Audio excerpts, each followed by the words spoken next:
CBS News veteran journalist Scott Pelley has been fired from 60 Minutes, the longest-running primetime show in the U.S. Pelley's termination comes after a heated exchange with the program's top brass. He accused the show's editor-in-chief of, quote, murdering the show. He also accused the new executive producer of having what he calls slender qualifications for the job. That new show boss accused Pelley of carrying out an ambush at his first staff meeting. The CBC's Chris Reyes is following the story for us from Washington. She has details on that meeting earlier this week. How do we know all those details? Well, transcripts, even the audio recording from that meeting, were obtained by several news outlets, including the New York Times. And as you mentioned, it happened earlier this week when executive producer Nick Bilton, who was hired by CBS News' new boss, Barry Weiss, also a controversial figure herself, and called him at the time of his hiring the right person to lead the program.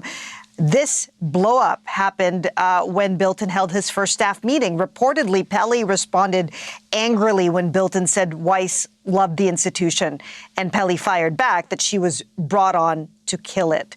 Apparently, Pelley was fired with a letter, and in that letter, Bilton said Pelley hijacked the meeting and showed no interest in the future of the show.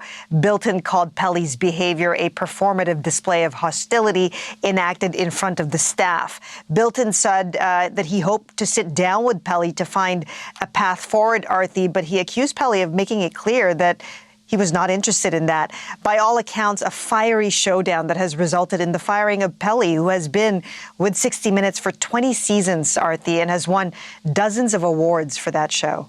A fiery showdown that everyone is taking a look at now and dissecting on their own. We know that Pelley has also responded with a lengthy statement. So let's take a listen to what he had to say about this. Yeah, that's right. It was a full-page statement released to several news outlets. He didn't dance around his words, Arthi. He directly said that this was about the new owner of CBS casting aside 60 Minutes' long legacy to curry a moment of favor with the Trump administration. And that is in reference to the merger between CBS's parent company, Paramount, and Skydance, which is owned by the son of Trump ally Larry Ellison. And that merger, approved last year, required the stamp of approval from the Trump administration, from the FCC, actually, which is headed by an appointee of the president. Let me read exactly what Pelley wrote in his letter. He said new management instructed him to inject falsehoods and bias into a politically sensitive story. Pelley wrote, I've been told to include assertions that are unverified. To date, in every case, I have managed to ignore these instructions or refuse them. Recently, politicians have been invited to choose correspondents for interviews on the broadcast. Giving politicians control over 60 Minutes interviews is not how this is done.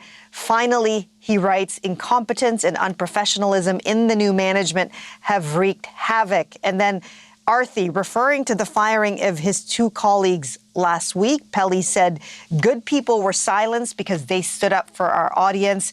They stood up for fairness against the forces of political bias.